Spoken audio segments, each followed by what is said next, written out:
Hello everyone. तो आज हम देखेंगे एसएससी सीजीएल टायर वन के जो प्रीवियस ईयर हुआ था हमारा एग्ज़ाम 9 सितंबर 2024 का जो शिफ्ट वन है उसका हम देखेंगे। और इस तरह से हम पूरे 2024 के जितने भी एसएससी सीजीएल का जितना भी शिफ्ट हुआ था सारे शिफ्ट वाले का मैथ का सेक्शन का सारे क्वेश्चन को अब हल करेंगे। तो जो भी चैनल पे नए नए हैं वो आराम से चैनल को ज्वाइन कर ले और आराम से वीडियो देख सकते हैं।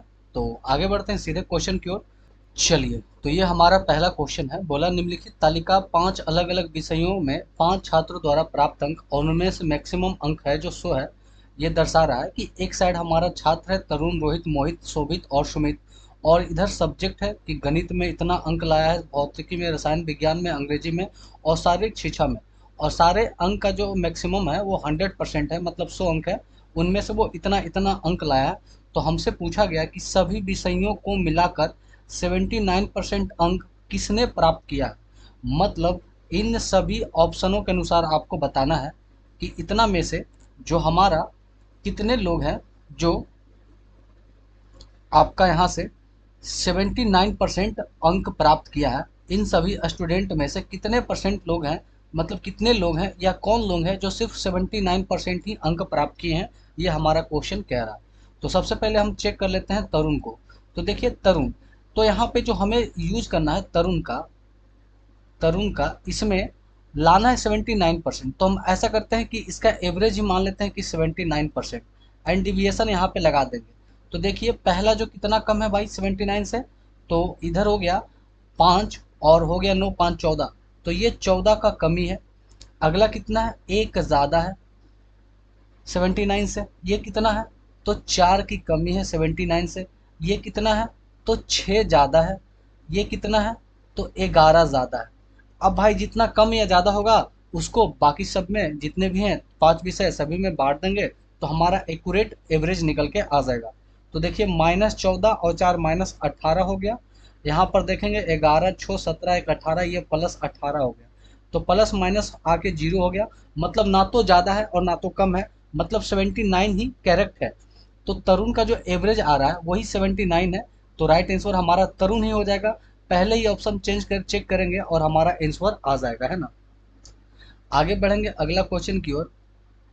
चलिए अगला क्वेश्चन हमारा है, क्वेश्चन को मेरे ख्याल से थोड़ा सा छोटा कर लेना चाहिए। तो चलिए क्वेश्चन नंबर 2 को देखेंगे। 2 नंबर में यहाँ पे तालिका दिया गया है और हमसे क्या पूछा, अब हम वो चीज़ को डायरेक्ट पढ़ते हैं। तो हमारे पास एक स्टूडेंट है और इधर गणित में 150 अंक है, जिसमें से ये परसेंटेज में लाया है। यहाँ पे लिखा हुआ है कि 6 अलग अलग विषयों में 7 विद्यार्थी द्वारा प्राप्त अंकों का प्रतिशत दर्शाया गया। ये अंक नहीं है, ये उसका परसेंटेज है। ये जो हमारा 90 अंक नहीं है, मतलब इसमें से 90% लाया है। विज्ञान में से, ये रसायन विज्ञान में से 50% आया, मतलब ये जितने भी हैं वो सब परसेंटेज में दर्शाया गया है। तो हमसे जो पूछा गया है क्वेश्चन में, ये पूछा गया है कि यदि किसी ने उपरोक्त तालिका में दिए गए 6 विषयों में से किसी भी विद्यार्थी या अन्य को प्राप्त अंकों की तुलना में उच्चतम अंक प्राप्त किए हैं तो उस विद्यार्थी को प्राप्त कुल प्रतिशत क्या है। मतलब कहने का मतलब है कि इन जितने भी विद्यार्थी हैं और जितने भी विषय हैं उनमें से सब में जो मैक्सिमम अंक लाया है वो अगर टोटल जोड़ेंगे तो इसके टोटल अंकों से ये कितना प्रतिशत लाया है वो देखना है। तो ये निकालने के लिए हमारे पास सबसे पहले होना चाहिए कि ये टोटल अंक कितना है, ये हम लिखेंगे। टोटल अंक कितना है, टोटल टोटल नंबर कितना है टोटल। तो भाई ये 150 है, 130 है, 120 है, 100 है, 60 है और 40 से अगर टोटल जोड़ते हैं तो 6 4 100, 100 200 और 300 400 500 600। टोटल नंबर की बात करें 600 नंबर टोटल है। अब उसमें से मैक्सिमम मैक्सिमम कितना नंबर लाया है ये हम निकाल देंगे। तो भाई गणित में देखेंगे तो 150 नंबर में मैक्सिमम 100% लाया है। तो 150 का 100% कितना होगा, 150 ही। मतलब मैथ में 150 नंबर लाया। आगे बोलेंगे रसायन विज्ञान 130 में है, जिसमें मैक्सिमम परसेंट है 80। तो 130 का 80%, तो 13 8 74 से 104 अंक मैक्सिमम इसमें आएंगे। आगे देखेंगे भौतिक विज्ञान 120 में से मैक्सिमम जो आएंगे 90% आएंगे। तो बर्नमा टोटल से 108 अंक मैक्सिमम आएंगे। उसी तरह से भूगोल में देखेंगे तो 100 नंबर में से मैक्सिमम जो परसेंटेज हमारा है वो है 95%। तो 100 का 95% निकालेंगे तो 95 अंक ही आएगा। उसके बाद इतिहास है 60 अंकों में, जिसमें से मैक्सिमम 90% अंक आया है। तो 90% आएगा तो 60 का 90%, 6×9 = 54 अंक। इसका मैक्सिमम अंक 54 आ सकता है। और कंप्यूटर विज्ञान में अगर 40 अंक है मैक्सिमम, तो उनमें से सबसे ज़्यादा परसेंट जो आया है वो 90% आया है। तो 40 का 90%, 9×36 अंक आएगा। तो टोटल अगर अंक जोड़ा जाए तो इन्हें अगर हम जोड़ेंगे तो टोटल ये जो अंक जोड़कर हमारा आएगा 547 अंक। तो यही पूछा है कि 547 अंक टोटल अंकों का, जो 600 अंक है, टोटल 600 का कितना परसेंट है। परसेंट हटाने के लिए 100 से गुना करेंगे, परसेंट लाने के लिए 100 से गुना करेंगे, ये 2 जीरो से कट गया। अब 547 को 6 से भागा देंगे तो अच्छा, और ये हो जाएगा नौ, 6×9 = 54। 9 मर्त में कटेगा, ये 7 उतरेगा तो 6×1 = 6, 91.1/6, 91 सही 1/6% आएगा, जो इसका राइट आंसर हो जाएगा। आपको यहाँ पे 91 सही 1/6% इसका क्या हो जाएगा, राइट आंसर हो जाएगा। तो क्वेश्चन काफ़ी आसान था। मतलब आपको करना था टोटल अंक और मैक्सिमम जो जो अंक आए हैं उसे ऐड करके उसका परसेंटेज निकाल लेना था। तो इस क्वेश्चन में ज़्यादा जान नहीं था। आगे बढ़ते हैं अगला क्वेश्चन की ओर।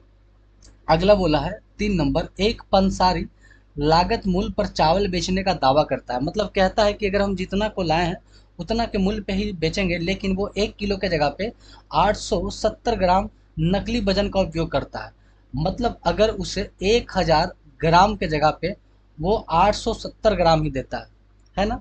पैसे लेता है पूरे 1000 ग्राम का, देता है 870 ग्राम, तो उसे कितना बेनिफिट होता है।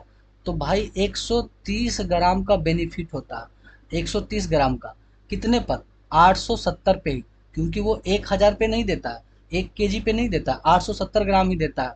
तो परसेंटेज निकाल लेंगे, जीरो से जीरो, ये आ जाएगा 1300/87। 1300 अगर 87 करते हैं तो इसे हम काट छाट करेंगे। तो काट छाट करने पर हमारा जो आंसर आ जाएगा 40.94%। 40.94%, ऑप्शन नंबर इसका क्या हो जाएगा, डी, राइट आंसर हो जाएगा। आगे बढ़ते हैं अगला क्वेश्चन का। अगला क्वेश्चन भी काफी जबरदस्त क्वेश्चन है। क्वेश्चन नंबर 4 बोला है कि दो उम्मीदवारों के बीच हुए एक चुनाव में 22% मतदाताओं ने अपना मत नहीं डाला। डाले गए मतों में से 10% मत अवैध घोषित कर दिए गए, जबकि सभी वैध मत दोनों उम्मीदवारों में से किसी एक के पक्ष में पड़े हैं। ठीक है, जिससे उम्मीदवार को कुल वैध मतों का इतना परसेंट, जीतने वाले को इतना मिला तो हारने वाले को कुछ मिला होगा, और दोनों का अंतर इतना दिया गया। तो अगर टोटल वोट 16,000 है तो बाई का मान निकालना है। तो देखिए हमारे पास टोटल वोट 16,000 है, उसमें से 22% ने अपने मतदाता नहीं डाला। तो भाई 100% का यहाँ से हम इसे थोड़ा सा आराम से कर लेते हैं। टोटल अगर 22% नहीं डाला तो 100 में से हम 22% को हटा देंगे, परसेंट हटाएंगे तो नीचे 100। इतने ने नहीं डाला, उसमें से 10% वोट अवैध हो गए। इसका मतलब बचा कितना, 9/10 बचा। अब यहाँ पे दो टाइप के लोग हैं, एक हमारा विनर है और एक हमारा लूजर है। विनर को मिला 59.375%, तो लूजर को कितना मिलेगा, तो 100 में से घटा लेंगे। तो जैसे ही 100 में से घटाएंगे तो ये बचेगा 40.625। ठीक है, इन दोनों का अगर डिफरेंट निकालते हैं, क्योंकि डिफरेंट दिया है 2484, इन दोनों का डिफरेंट निकालेंगे तो 18.750 आएगा। कहने का मतलब कि इन वैलिड वोट का 18.750% ही ये दिखा रहा है कितना, 2484। ये पॉइंट हटाएंगे तो नीचे 1 2 3 शून्य, 1 जीरो से यहाँ कट जाएगा। उसके बाद 2 1 3 शून्य से 3 शून्य काटेंगे, फिर इसे 9 से काटेंगे, काट छाट करेंगे तो यहाँ पर इधर आएगा 100 - 22, ये साइड पूरा कटेगा और ये साइड कटेगा आपका 92 मर्द में। तो भाई ये सब पूरा कट जाएगा, कटने के बाद तो बाई का जो मान आएगा ये घटाएंगे तो आएगा 8। मतलब बाई का मान हमारा 8% आएगा, और यही हमारा राइट आंसर है। चलिए तो आगे बढ़ते हैं अगला क्वेश्चन की ओर। काफी मस्त क्वेश्चन था वो। क्वेश्चन नंबर 5 बोला कि एक दुकानदार 550 रुपया में कोई वस्तु खरीदता है, 40% का छूट देता है, और इसे 10%, अगर इसके विक्रय मूल्य, इसके क्रय मूल्य से 10% अधिक है तो क्रय मूल्य क्या होगा। आपको पता है कि एक होता है सीपी, एक होता है एसपी। सीपी को कुछ प्रॉफिट पे बेचते हैं या लॉस पे, जो भी बोलेंगे एसपी। और उस पे अगर कुछ और एक्स्ट्रा ऐड कर दे तो वो होता है मार्क प्राइस। मार्क प्राइस हमारे पास है 550 रुपया। तो बोला कि मार्क प्राइस पे 40% का छूट देता है। तब इस पर अगर हम 40% का छूट निकालें तो एसपी कितना आएगा?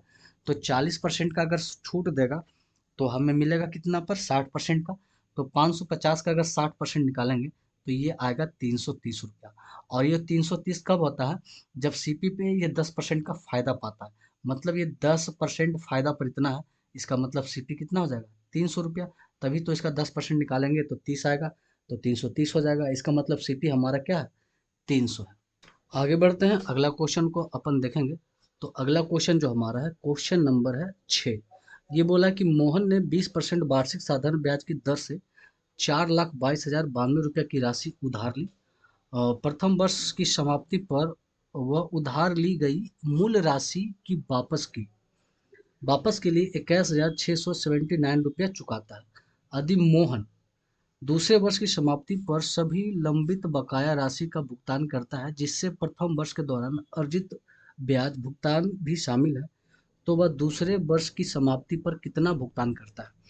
तो ये जो मूल्य उठाता है वो उठाता है भाई 4,22,092 रुपया। तो इसका जो ब्याज चलता है वो 20%। तो भाई हम देखेंगे पहले वर्ष इसका कितना ब्याज बनता है। फर्स्ट ईयर का एसआई सिंपल इंटरेस्ट कितना बनता है? तो ये काट छाट करेंगे तो ये हमारा आ जाएगा 84,418 रुपया 40 पैसा। ये फर्स्ट ब्याज आ गया जो इसे चुकाना है। उसके बाद क्या करता है कि अगले वर्ष ये 21,679 रुपीज़ वापस कर देता है। तो यहाँ पे 4,22,092 में हमें 21,679 रुपये का घटा देंगे। तो ये हमारे पास बच जाएगा 4,04,113 रुपया। अब इसके बाद अगले साल का जो ब्याज चलेगा 20% पर, तो यहाँ पे अगर हम निकालते हैं इसका एस आई, सेकेंड ईयर का एस आई निकालते हैं तो ये कट छट के आ जाएगा 80,082 रुपया 60 पैसा। तो भाई इसे फाइनल टोटल कितना देना पड़ेगा? तो एक पैसा ये देना पड़ेगा, एंड यहाँ पे जो घटेगा तो घट के जो आएगा 4,04,13 रुपया ये एक्स्ट्रा देना पड़ेगा और ये देना पड़ेगा। तो इन तीनों का एक दो और इन तीनों को जोड़ेंगे तो जोड़ने पर 5,64,914 रुपये इसका फाइनल बनेगा। और इसे टोटल भुगतान इतना करना पड़ेगा। आगे बढ़ते हैं अगला क्वेश्चन की ओर। तो अगला क्वेश्चन देखते हैं। क्वेश्चन नंबर 7 क्या बोला इसे देख लेते हैं।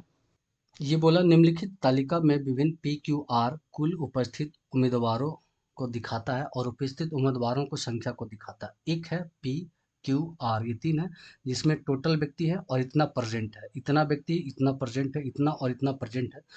तो हमें बताया है कि कुल केंद्र के लिए आवेदन करने वाले कुल उम्मीदवार को दर्शाता है। और उपस्थित उम्मीदवारों को, ये उपस्थित जो है उपस्थित उम्मीदवारों को दर्शाता है, जो कि मैंने आपको बता ही दिया। तो बोला कि किस वर्ष में सभी केंद्र में अनुपस्थित रहने वाले की संख्या दूसरी सबसे बड़ी है, मतलब सेकेंड दूसरी सबसे बड़ी है। तो भाई एक एक करके हम चेक कर लेंगे। 2016 में अगर हम चेक करते हैं तो भाई टोटल कितने अनप्रजेंट है? तो 45 में से 12 अगर 42 परसेंट है तो अपसेंट कितने हैं? अपसेंट निकालेंगे। अपसेंट यहाँ पे 3 अपसेंट है, यहाँ पे 11 अपसेंट है और यहाँ पे देखेंगे तो 5 अपसेंट है। तो इस तरह से टोटल कितने अपसेंट होंगे? 19 लोग अपसेंट है। 2017 की अगर बात करें तो यहाँ पे 5 लोग अपसेंट है, यहाँ पे 20 लोग अपसेंट है और यहाँ पर 5 लोग।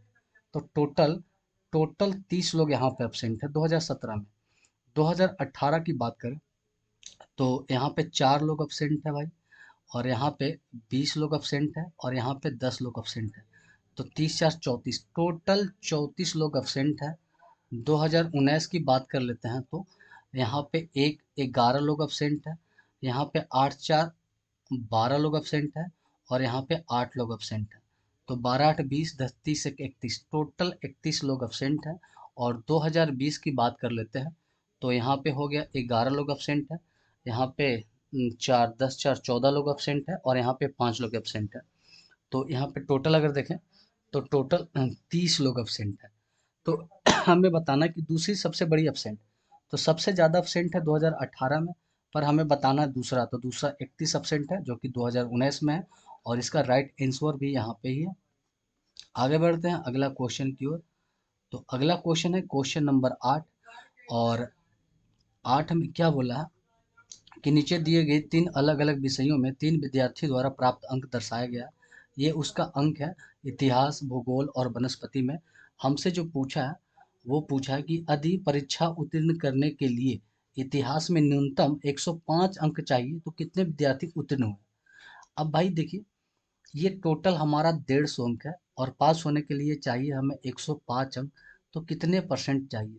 ये कटेगा 4, ये कटेगा 7, 7 से काटेंगे, 7 एकम 7, 7 पचे 35, 15 चक 60। मतलब अगर 60% अंक लाते हैं तब हम इसमें उत्तीर्ण होंगे। ये राम लाया है 54%, फेल हो जाएगा, 51% फेल हो जाएगा। श्याम ही एक ऐसा व्यक्ति है जो 60% से अधिक अंक लाया है। तो बस एक ही व्यक्ति है जो पास होगा। तो राइट आंसर हमारा ये हो जाएगा ऑप्शन नंबर 2। आगे बढ़ते हैं अगला क्वेश्चन की ओर। क्वेश्चन नंबर अगला 9 है। बोला 22 सेंटीमीटर 10 सेंटीमीटर त्रिज्या वाले दो वृत्त के केंद्र के बीच की दूरी 37 सेंटीमीटर है। दो वृत्त है, एक वृत्त एंड ये दो वृत्त है। इन दोनों को सेंटर के बीच की अगर दूरी बोले तो ये है 37 सेंटीमीटर, और इसकी त्रिज्या जो है 22 है और इसकी त्रिज्या 10 है। तो हमसे बोला कि इन वृत्त के सीधे उभयनिष्ठ अनुप्रस्थ रेखा, उभयनिष्ठ स्पष्ट रेखा जो है, इसकी लंबाई क्या होगा? अगर हम इसे मिला देते हैं तो ये भी हो जाएगा 22 सेंटीमीटर, इसको मिला देते हैं तो ये भी हो जाएगा 10 सेंटीमीटर, और यहाँ से यहाँ तक को हम बोलते हैं डी। तो हमें ये एल चाहिए। एल बराबर उभयनिष्ठ रेखाखंड की लंबाई होती है under root D square minus R1 minus R2 का स्क्वायर। अब देखिए अंडर रूट डी 37 का स्क्वायर करेंगे तो 13 69 आएगा, 1369 माइनस R1 माइनस R2 करेंगे तो 22 में से 10 गया 12, और 12 का स्क्वायर आएगा 144। इससे घटाएंगे तो हमारा आ जाएगा 12 25, और ये होता है 35 का स्क्वायर। तो हमारा आंसर आ जाएगा 35। काफ़ी मस्त है। आगे देखते हैं अगला क्वेश्चन। क्वेश्चन नंबर 10 बोला कि पाइप पी पाइप क्यू से 12 गुना तेज है। पाइप क्यू से ये 12 नहीं 21 गुना तेज है। तो अगर पी रेशियो क्यू करें तो ये आ जाएगा 1:21। मतलब पी अगर एक भरता है तो क्यू 21 भरता है। बोला कि क्यू एक टंकी को 110 मिनट में भर देता है, तो क्यू की जो क्षमता है 110 है। मतलब टोटल कितने मिनट में भरता है? 110 में। तो बोला दोनों मिलकर कितने साथ में भरेंगे? अब ये दोनों मिल जाए तो 20 एक इक्कीस मिलके 22 भरेंगे, और ये 110 टाइम तक बढ़ेंगे। तो कितने मिनट में भर देंगे? तो भागा देंगे तो आ जाएगा 5 गुना है, मतलब 5 मिनट में ये भर देंगे। काफ़ी आसान क्वेश्चन था। आगे बोला है क्वेश्चन नंबर 11 बोला है कि 840 मीटर एक वृत्ताकार दौड़ है। तो एक वृत्ताकार लेते हैं और ये है 840 मीटर, एक्स की लंबाई 840 मीटर है। ए और बी समान समय समान दिशा समान बिंदु से दौड़ता है। मतलब यहाँ से दौड़ शुरू होता है तो एक हमारा ए है और एक बी है। ये भी इधर ही जाता है और ये भी एक ही दिशा में जाता है। एक जाता है 6 मीटर पर सेकंड और दूसरा जाता है 12 मीटर पर सेकंड से। तो बोला है दौड़ना प्रारंभ करता है तो वो अगली बार कितने टाइम पे मिलेगा?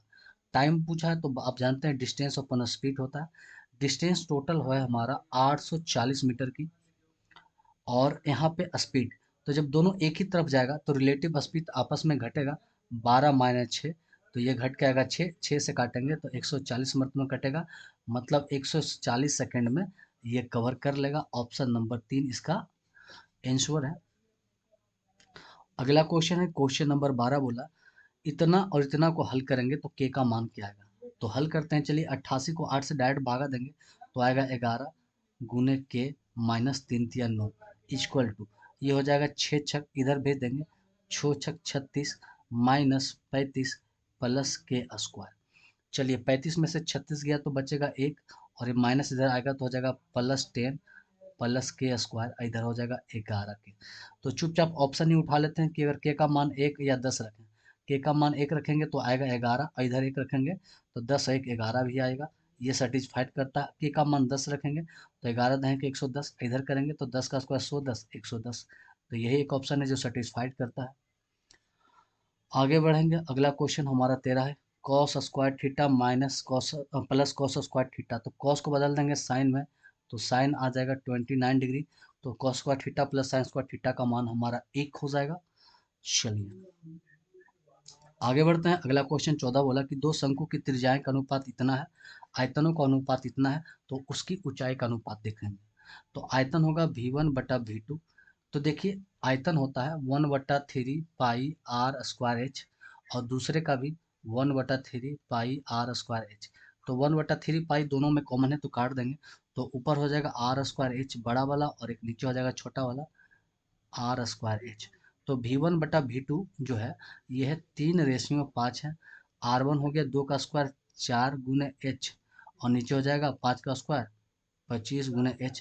ये 5 से काटेंगे 5 में तो पंतिया 15/4, h/h हो जाएगा पंतिया 15/4, 15:4। ये राइट आंसर। आगे देखते हैं अगला क्वेश्चन, क्वेश्चन नंबर 15 बोला है कि इसे हल करना है भाई। तो देखिए a³ + b³ + 3a² भी 3ab² है।